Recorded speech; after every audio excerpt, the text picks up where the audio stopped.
નમસ્કાર. રાજકોટમાંથી એક ગંભીર અને ચોંકાવનારો મામલો. ધોરણ 10માં ભણતો હતો તે જ વિદ્યાર્થી 10 વર્ષ બાદ પોતાના શિક્ષક સાથે સોશિયલ મીડિયા દ્વારા સંપર્કમાં આવ્યો અને લગ્નની લાલચ આપી શિક્ષક યુવતી સાથે 2 વર્ષ સુધી શારીરિક શોષણ કર્યાનો આક્ષેપ. આરોપ છે કે યુવાને યુવતી પાસેથી સોનું, ચાંદી અને રોકડ મળી કુલ 6 લાખથી વધુની ઠગાઈ કરી.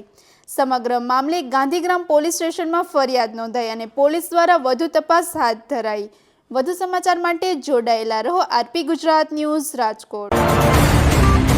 ફરિયાદ નોંધાવી છે, શું ફરિયાદ છે અને શું કહેશું, તમારી સાથે શું ઘટના બની છે? હા સર, ફરિયાદ એવી છે કે મારા જ્યાં હું શાળામાં અભ્યાસ કરાવતી હતી એ શાળાનો સિનિયર વિદ્યાર્થી મારી સાથે ફેસબુક થ્રુ એણે મારો કોન્ટેક્ટ કર્યો અને વાતચીત ચાલુ થઈ. એ દરમિયાન જ એણે મને લગ્નની લાલચ આપી અને મારા પૈસા પડાવેલ છે અને મારા ઘરમાંથી સોનું જે એણે બચાવીને મતલબ સોનું લઈ લીધું છે અને ચોરી છુપીથી અને વેચી નાખ્યું છે અને મેં એને ઓનલાઈન પેમેન્ટ અને મારું સેવિંગ, મારું પીએફ એવી રીતના મેં એને પૈસા થ્રુ મદદ બી કરેલી છે. અને જે હાલ પછી મને આવા લગ્નની લાલચના આ કારણે અને મારી સાથે 1.5 વર્ષ સુધી શરીર સંબંધ બાંધેલા છે અને શારીરિક શોષણ કરે છે. વ્યક્તિ સામેવાળી વ્યક્તિ છે, એ શું નામ છે ને શું અત્યારે ધંધો કરે? સર, એમનું નામ છે ધ્રુવલ પંકજભાઈ દેસાઈ. ખાલી અમૂલ પાર્લરનો શોપ છે, અમૂલ પાર્લરની અંદર. કઈ રીતે બેન કોન્ટેક્ટ કર્યો તો આપને અને શું કહેશું? હા સર, એકચ્યુઅલી મેં કીધું એમ જ કે મારી શાળામાં ત્યાં સિનિયરમાં સ્ટુડન્ટ હતા, ત્યાં અભ્યાસ કરતા હતા અને એના થકી અમે લોકો ફેસબુક ફ્રેન્ડ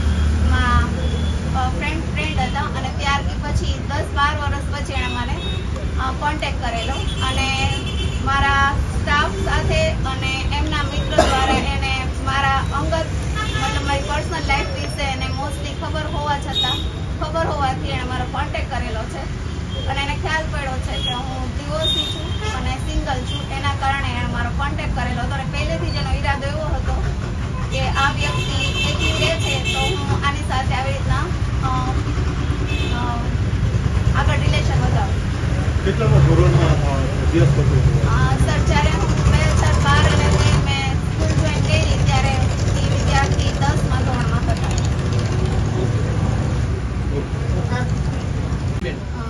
હા સર, આ જ દરમિયાન એમણે મારી સાથે એમના પછી મારું કોન્ટેક્ટ એમના 2024 જૂનથી એમણે મારો કોન્ટેક્ટ કરેલો હતો લાસ્ટ 2025 ડિસેમ્બર સુધી. એ ડિસેમ્બર સુધીમાં એમણે નવેમ્બરમાં મને ખબર પડી માર્ચ મહિનામાં જ એમના જ મહિલા મિત્ર સાથે એમણે સગાઈ કરી લીધી હતી અને ત્યારબાદ મને છેલ્લા 10 મહિના સુધી ખબર ના પડવા દીધી અને મને એવું જ કીધું કે હું તમારી જોડે જ મેરેજ કરવા માગું છું અને આપણે બહાર ફોરેનમાં આપણે સ્થાયી થવું છે, એટલે એના માટે એણે મને જોબ બી મુકાવડાવી દીધી હતી મારી અને ફોરેન જવાની તૈયારી કરાવડાવી હતી.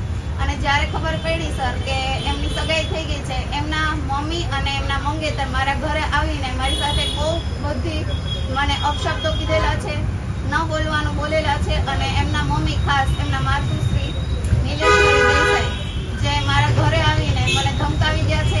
એમના મંગેતર પણ આવેલા હતા મારા ઘરે અને મને એવું કીધેલું કે આમની સગાઈ થઈ ગઈ છે, તમે આને કેવી રીતના આમને મારા છોકરાને તો પૈસાથી ફસાયો છે, તું એટલી બધી મોટી કરોડપતિની દીકરી છો કે તું બધાને બોલાવે છે. અને સર, ન બોલવાના ઘણા બધા શબ્દો બોલેલા છે અને ખાસ કરીને મને એવું કીધેલું છે કે તું મને ઓળખતી નથી. એમના માતાએ તું મને ઓળખતી નથી, હું ગોંડલની ગુંડી છું અને રૈયાણીની દીકરી છું. આવા બધા શબ્દો બોલી અને મને ધાક ધમકી આપેલી. અને એ બાદ ધ્રુવલ દેસાઈએ મને જ્યારે ખબર પડી કે એમને પોતે પકડાઈ ગયો મારા ઘરે, એની મંગેતર એને ફોલો કર્યો એટલે મારા ઘરે જ પકડાઈ ગયો છે. અને સર, આ 1.5 વર્ષમાં મારા ઘરે સવાર, બપોર, સાંજ 3 ટાઈમ મારા ઘરે આવતો અને એઝ અ મને વાઇફની જેમ ટ્રીટ કરેલી છે સર. અને અમે કન્ટિન્યુ આ 1.5 વર્ષમાં બહાર જઈ આવેલા છીએ. ઓલમોસ્ટ ગુજરાતમાં એણે મને 4 ધામની યાત્રા કરાવેલી છે અને થાઈલેન્ડ મે મહિનામાં મને 10 દિવસ થાઈલેન્ડ પણ લઈ ગયો હતો. અને આ બધામાં જ આટલા મહિનામાં એણે મને જરા કે છે ને ભનક ના લાગવા દીધી કે એની સગાઈ થઈ ગઈ છે માર્ચ મહિનામાં જ. અને પછીથી કન્ટિન્યુ અને મારે ડિસેમ્બર સુધી મારી સાથે રિલેશન રાખ્યા અને એ પછી સર મને જ્યારે ખબર પડી કે એમના સગાઈ થઈ ગઈ છે તો મેં એમ કીધું કે તમે આપણું જે કંઈ હવે અને મને એવું કીધું કે મારા ઘરેથી મને પ્રેશર કરીને મને સગાઈ કરાવી છે. સર જો પ્રેશર કરીને સગાઈ કરાવી હોય તો એ કાસ્ટ એ લોકો લેવા પટેલ છે તો પટેલ કાસ્ટમાં જ કરાવેલી હોય એમના પેરેન્ટ્સે, બરાબર.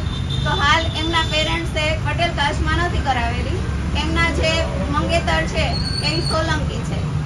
તો સર આ જે છે એ વિચારો તમે ખોટું રીતે જ મારી સાથે એણે પહેલેથી જ આગળ વધેલા છે અને એ પછી મને એવું કહે છે કે મારે એમની સાથે સગાઈ તોડી નાખવી છે. તમને તો ખબર છે પટેલમાં ચટ મંગની અને પટ બિહા હોય છે, તો મારે તમારી સાથે જો ખોટું કરવું હોય તો હું તમારી સાથે કેવી રીતના હું રહી શકું? આ લોકોએ મને ધરારથી મતલબ મારા પેરેન્ટ્સે મને ધરારથી સગાઈ કરાવી છે અને મારે એ સગાઈમાં મતલબ મારી સગાઈ તોડી નાખી છે અને મેરેજ તમારી સાથે જ કરવા છે અને મારે તમારી સાથે જ બહાર સ્થાયી થવું છે. અને આ કર્યા પછી સર પછી એણે મારા થોડા ટાઈમમાં જ મને બ્લોક કરી દીધી. મારા બધા ફોન મેસેજ કોલના આન્સર નહોતા આપતા. એ પછીથી મેં એમને કીધું કે હવે તમારે મને પ્રોપરલી આન્સર કરો થોડા ટાઈમ પછી જ. એટલે મને સર કન્ટિન્યુ મારા ટાઈમમાં એણે મને એવું કીધું કે મારે સગાઈ તોડવી છે, મારે તમારી સાથે જ રહેવું છે. તો મેં કીધું હવે આ કન્ટિન્યુ 1.5-2 મહિના સર થઈ ગયા આ ટાઈમને.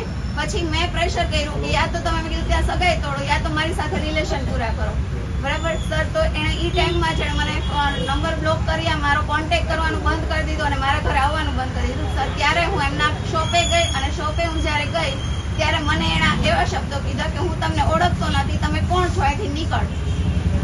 અને મેં એમ કીધું કે જે કંઈ આપણો પૈસાનો વહીવટ થયેલો છે એ મેં કીધું આપણે કમ્પ્લીટ કરી નાખીએ. તો એમણે મને એમ કીધું ક્યાં પૈસા, તમે મને કોઈ પૈસા નથી આપેલા અને હું તમને ઓળખતો નથી.